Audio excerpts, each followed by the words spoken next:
Greece, a land of gods and heroes, has shaped our world in countless ways. From its philosophical musings to its artistic masterpieces, its influence is felt to this day. Let's begin our exploration in ancient Athens, the birthplace of democracy. Here, thinkers like Socrates, Plato, and Aristotle pondered the nature of life, justice, and knowledge. Their ideas continue to inspire us today. But Athens wasn't always peaceful. The city-states of Greece were often at war, most famously in the Trojan War, a conflict that has been immortalized in Homer's epic poems, the Iliad and the Odyssey. Following the conquests of Alexander the Great, Greek culture spread far and wide, from Egypt to India. This period, known as the Hellenistic Age, saw the flourishing of arts, sciences, and philosophy. In the heart of ancient Greece, a mind so brilliant, it shaped the very foundations of Western thought. He was a philosopher, a scientist, a teacher, and a statesman. His name? Aristotle. One of the greatest philosophers who ever lived, and the first genuine scientist in history. Aristotle was born on the Chalcidic Peninsula of Macedonia, in northern Greece. His father, Nicomachus, was the physician of Amyntas III, king of Macedonia, and grandfather of Alexander the Great. After his father's death in 367, Aristotle migrated to Athens, where he joined the Academy of Plato. He remained there for 20 years as Plato's pupil and colleague.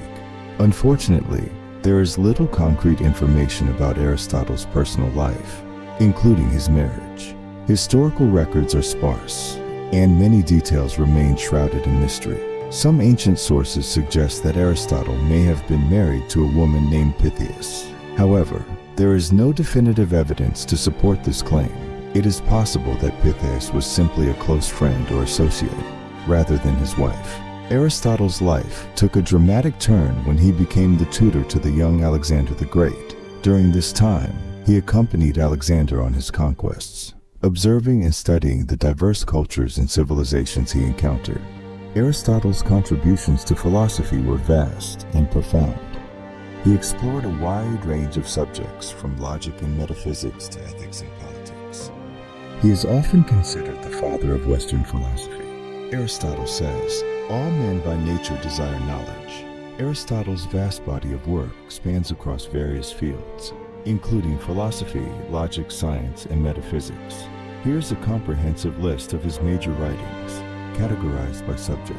Aristotle divided the sciences into three kinds: productive, practical, and theoretical.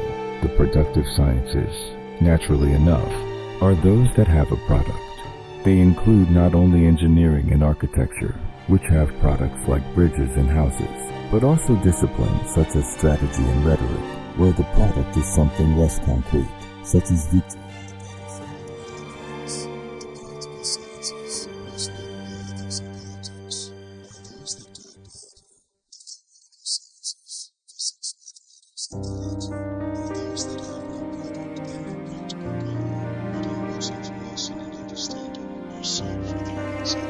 Aristotle's writings fall into two groups: those that were published by him but are now almost entirely lost, and those that were not intended for publication, but were collected and preserved by others.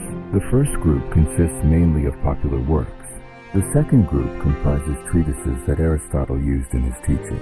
While Alexander was conquering Asia, Aristotle, now 50 years old, was in Athens. Just outside the city boundary, he established his own school and gymnasium known as the Lyceum. He built a substantial library and gathered around him a group of brilliant research students called peripatetics, from the name of the cloister in which they walked and held their discussions.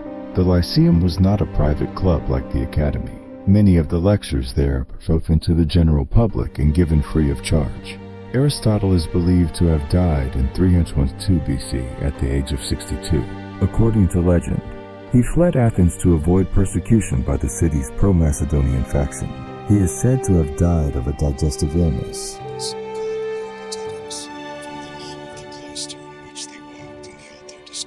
Well, that's a wrap for today's video. I hope you enjoyed learning about the Aristotle. If you have any questions or comments, please leave them below. And don't forget to subscribe to my channel for more. Thanks for watching. See you next time.